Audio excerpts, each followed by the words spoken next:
Hello everyone, how's it going? Adam here, and today we are talking about Final Fantasy 16. At long last, we got a demo to experience the game firsthand, and yes, it definitely lives up to everything we've been seeing in the trailers. So, first off, one of the most important factors of Final Fantasy is the narrative. Now, the narrative here is more in line with Final Fantasy XII's presentation. That's the most recent example I can give it. Or in line with Final Fantasy 13, if you look at it that way. It's more of a political focused narrative with betrayals, political espionage, and, kings and queens. You can make the argument for any Final Fantasy game in that regard, but it definitely plays more into the Final Fantasy 12 realm of how they're going to dive into this narrative. The main character, Clive, we don't get a lot of time with him, but he's clearly dedicated to protecting his brother. It's in a lot of ways Gladios from Final Fantasy 15. He is the shield and the protector of his brother, who is the conduit for the dominant, which is basically this type of godlike figure. In this way, he is the controller of the Phoenix.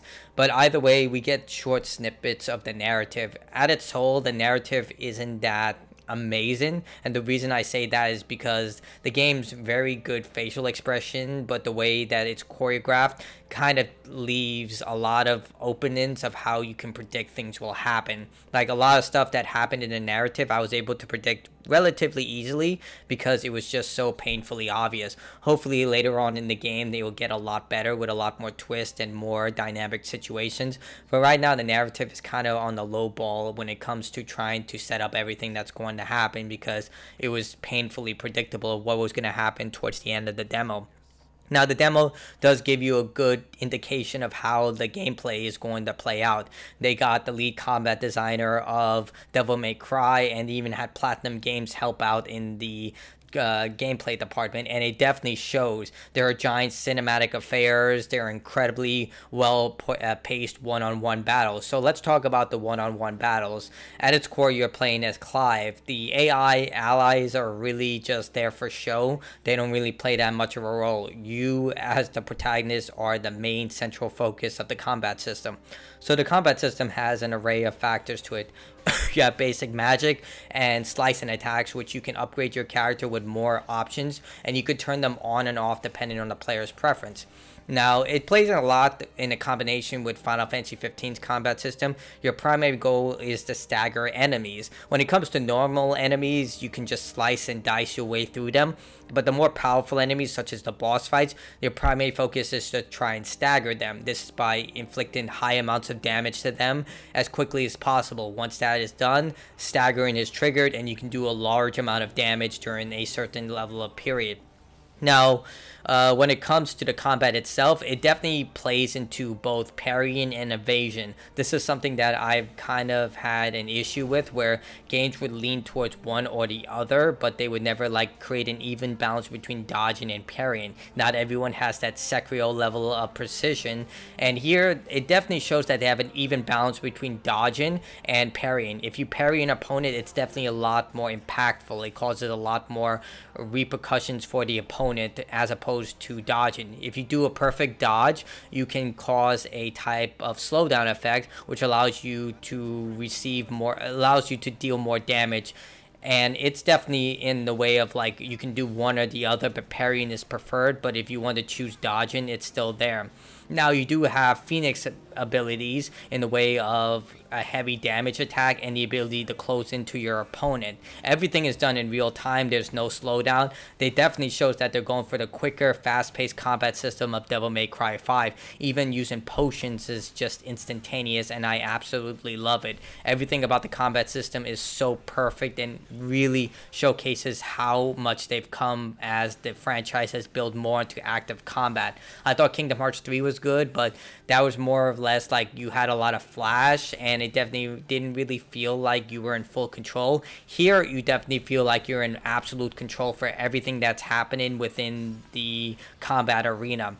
Now, in terms of exploration, it's limited of what you can explore in this game. It's definitely they have some optional areas for items, which, by the way, you automatically pick up, which is wonderful. Thank you for that. It's absolutely amazing. but it's definitely limited in the exploration. This is something that I kind of am annoyed about, is that the mapping system is similar to Final Fantasy Origins, in which you pick an area and you can explore it. I was hoping for a big open map. Maybe that might be implemented in the future, and we'll see later on of how that's used, but for the most part, it does seem like they're going for the Dragon Age Inquisition type of deal, where you go into an area and it's a large open area. But I'm kind of I kind of have the member berries, where I'm like, I kind of miss the old days where you have a giant open map, but I get it. Process and power can't really do something like that. It would be too giant. But that's just kind of a stickler for myself as someone who's played this franchise for so long. But definitely the star of this is the combat and the visual design. The game is gorgeous. It's nothing short of an absolute masterpiece when it comes to visual design, and it is a breathtaking game, especially within the cinematic battles. Now, these are basic affairs. They are gimmick battles. I'm a fan of the gimmick battles. One of my favorite fights in Elden Ring is the snake boss, Rykard. So I am all for gimmick battles as long as they're fun, and they are definitely fun here. It's kind of a toned down version of Panzer Dragoon Orta in a lot of ways, where you just kind of aim the cursor and shoot the enemy. Maybe there'll be much more advanced cinematic battles in the future, but for the most part, you just go in an on-rails section and you hit the command prompts as they come forward. Now, there are cinematic dodges and cinematic attacks. These come in the way of the battles, where you basically input a command and they do a very large attack. Or if you're about to be hit by a very devastating attack, you hit the dodge button and they automatically dodge. Personally, I'm not a fan of quick time events. I kind of wish you can remove these. Maybe they might put this in the later game where you can remove quick time events. But for now, you just have to deal with them. They're not that big of a deal, but they are here. Ultimately, from what I experienced from the demo, this may be one of Square Enix's best games ever made in terms of a gameplay perspective.